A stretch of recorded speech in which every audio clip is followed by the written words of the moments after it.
शरद पवारांवरती टीका करताना आमदार सदाभाऊ खोत यांची जीभ घसरली आहे। शरद पवारांच्या आजारपणावरून सदाभाऊ खोत यांनी खालच्या पातळीवरती टीका केली आहे। भाजपचे जत विधानसभेचे उमेदवार गोपीचंद पडळकरांच्या सभेदरम्यान हे विधान केलं आहे। गोपीचंद पडळकर यांच्या प्रचारासाठी जी सभा आयोजित करण्यात आलेली होती त्या सभेमध्ये सदाभाऊ खोत यांनी शरद पवार यांच्या आजारपणावरून अतिशय खालच्या पातळीवरती टीका केलेली आहे। महत्त्वाचं म्हणजे देवेंद्र फडणवीस सुद्धा या सभेसाठी उपस्थित होते। गोपीचंद पडळकर यांच्या प्रचार सभेमध्ये त्यांनी शरद पवार यांच्या आजारपणावरून खालच्या पातळीवरती टीका केलेली आहे। विधानसभा निवडणुकीच्या प्रचारासाठी आयोजित करण्यात आलेल्या सभेमध्ये सदाभाऊ खोत यांनी हे वक्तव्य केलेलं आहे। गोपीचंद पडळकर यांच्या प्रचाराच्या सभेमध्ये सदाभाऊ खोत यांनी शरद पवार यांचा जो आजार आहे त्याबद्दल बोलत असताना अतिशय खालच्या पातळीवरती जाऊन टीका केलेली आहे। विधानसभा निवडणुकांची रणधुमाळी सुरू आहे। अनेक ठिकाणी प्रचार सभांचं आयोजन करण्यात आलेलं होतं। जतमध्ये देवेंद्र फडणवीस यांच्या उपस्थितीमध्ये गोपीचंद पडळकर यांच्या प्रचारासाठी ही सभा आयोजित करण्यात आलेली होती, ज्यामध्ये सदाभाऊ खोत उपस्थित होते। रयत संस्थेचे नेते सदाभाऊ खोत यांनी शरद पवार यांच्या आजारपणावरती खालच्या पातळीवरती जाऊन टीका केलेली आहे आणि यावरून त्यांच्यावरती सुद्धा मोठ्या प्रमाणात टीका होण्यास सुरुवात झाली आहे।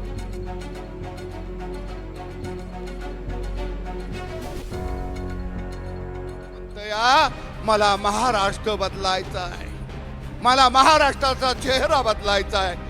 कसला तुला चेहरा? तुझ्या चेहऱ्यासारखा पाहिजे का?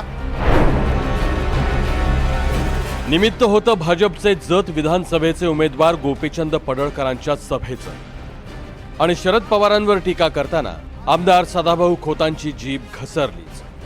भाषणात हशा पिकवण्याच्या नादात सदाभाऊंनी शरद पवारांच्या आजारपणावर वक्तव्य केलंय।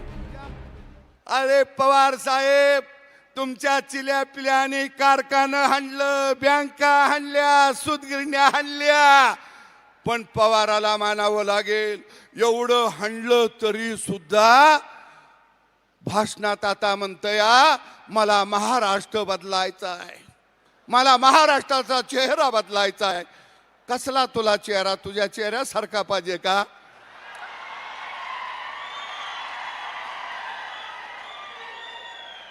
तुला कसला चेहरा पाहिजे? सदाभाऊ खोतांच्या टीकेनंतर राष्ट्रवादीच्या दोन्ही गटातल्या नेत्यांमध्ये संतापाची लाट उसळली। सदाभाऊ खोत, आपण जे साहेबांबद्दल वक्तव्य केलं आपल्याला लाजही वाटली नाही? आपल्याला माहिती आहे त्यांच्या 4थ्या स्टेजच्या कॅन्सरचं ऑपरेशन होऊन त्यांचा पूर्ण जबडा काढला गेलाय आणि त्याच्यातनं त्यांच्या चेहऱ्यावरती जे काही डाग आहेत, जे काय आहे ते माणसाचा तर फोड आला ना तर घराच्या बाहेर निघत नाहीत। त्यांच्या चेहऱ्यावरनं त्यांना बोलणं हे तुमची अक्कल शून्यता दाखवते। म्हणजे तुमची काल अक्कल फार धुळीला मिळाली आहे। ते तुमचं नावही घेत नाही तो, पण महाराष्ट्र तुम्हाला धडा शिकवेल। आपण आपली क्षमता किती आहे ते ओळखलं पाहिजे हे नेहमी सांगत आलो। अशा प्रकारे ज्यांचा 50 वर्षाचा संसदीय अनुभव आहे अशा ज्येष्ठ साहेबांबद्दल बोलणं निश्चितच निषेधार्ह आहे। सदाभाऊ खोतांच्या या बोलण्याचा कोणीही समर्थन करू शकत नाही। राहिला प्रश्न पहिल्या कर्जमाफीचा, तर 2009ला कर्जमाफी सरकारमध्ये कृषी मंत्री असताना कोणी केली हे सर्वांना चांगल्या पद्धतीने माहीत आहे। त्यामुळे आपल्या अभ्यासात सदाभाऊंनी थोडीशी भर पाडावी। सदाभाऊंचं भाषण म्हटलं की ऐकणाऱ्यांना मेजवानी असते। आपल्या अस्सल गावठी बाजात सदाभाऊ विरोधकांवर निशाणा साधतात। मात्र हल्ली सदाभाऊंची हीच भाषणं विखारी झाली आहेत का? आणि सांगलीतल्या प्रत्येक सभेतून सदाभाऊ पवारांविरोधात राग ओकतायत का? सदाभाऊंची ही गेल्या काही दिवसातली भाषणच बघा। तुम्ही जर आरोप करायला लागला तर सदाभाऊकडे 9 नंबराचा फाळ आहे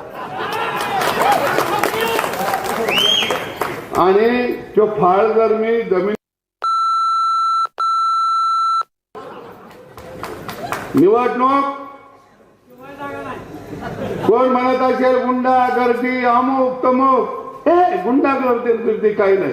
मी 2 डाव आमदार झालो, काही गोट्या खेळत झालो। या पवार साहेब परवा म्हणले सदुभाऊ, मला महाराष्ट्राचा चेहरा बदलायचा आहे.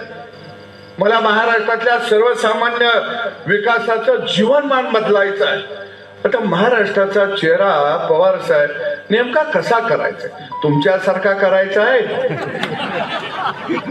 आणि म्हणून मी अनेक वेळा म्हटलो की आदरणीय पवार साहेब हे पक्ष चालवत नव्हते, आदरणीय पवार साहेब हे टोळी चालवत होते. 50 वर्षात हिने काही वाटलं नाही, हिने किती हाणलं असं. भाऊ, विचार करण्यासारखी आहे गोष्ट. ह्यांना एवढं वाटू सपना आणि तिने न वाटता किती हाणलं असं. आणि त्यांना मानावं लागेल सर, एवढं खाल्लं पण त्यांच्या गुरमी नावाची गोष्ट नाही. हाय का सांगा? एवढं पैसे पवारांनी हाणलं, त्याच्या सगळ्या टोळीनं हाणलं. पण पवाराला मानावं लागेल, एवढं हाणलं तरी सुद्धा भाषणात आता म्हणतोय मला महाराष्ट्र बदलायचा आहे, मला महाराष्ट्राचा चेहरा बदलायचा आहे. कसला तुला चेहरा? तुझ्या चेहऱ्यासारखा पाहिजे का? निवडणुकीचा धुळा उडाला, आरोप प्रत्यारोपांच्या फैरीत झडणारच. मात्र टीका नेमकी कोणत्या पातळीवर जाऊन करायची याला आवर कोण घालणार? सदाभाऊ खोतांना आवर कोण घालणार? अरे सभा बारामतीला जाऊन घेत होतो, विरोधकांच्या दारात घेत होतो. कारण गुंडागर्दी सागर म्हणला, हे गुंडा बिंडा काय नाही, हे तर गुंडा आपण आहे. कोण गुंडा? बांबू कसा घालतो बघा. जर गुंडागर्दी झाली तर त्याला सडीतनं भाकर, नडीतनं भाजी. गृहमंत्री हा महायुतीचा आहे, पुढे विसरू नये. ज्या फडणवीसांच्या जीवावर सदाभाऊ विखारी भाषण करतायत ते फडणवीस तरी सदाभाऊंना थांबवणार का? Bureau report, NDTV Marathi. आणू तुम्हाला मी सांगतो,